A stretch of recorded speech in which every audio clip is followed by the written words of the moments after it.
ചുറ്റി നടക്കുമ്പോൾ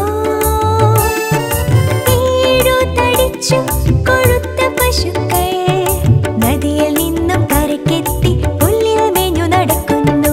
നദിയിൽ നിന്നും കരക്കെത്തി പുല്ലിൽ മേഞ്ഞു നടക്കുന്നു. നൈൽ നദി തൻ തീരത്ത് ഭാഗമാ ചുറ്റി നടക്കുമ്പോൾ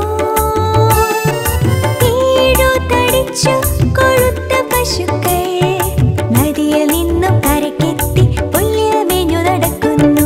നദിയിൽ നിന്നും കരക്കെത്തി പുല്ലിൽ മേഞ്ഞു നടക്കുന്നു. സമയമൊരൽപ്പം കഴിഞ്ഞപ്പോൾ ഏഴു മെലിഞ്ഞു വലിഞ്ഞ പശുക്കൾ നദിയിൽ നിന്നും കരക്കെത്തി കൊഴുത്ത പശുക്കൾ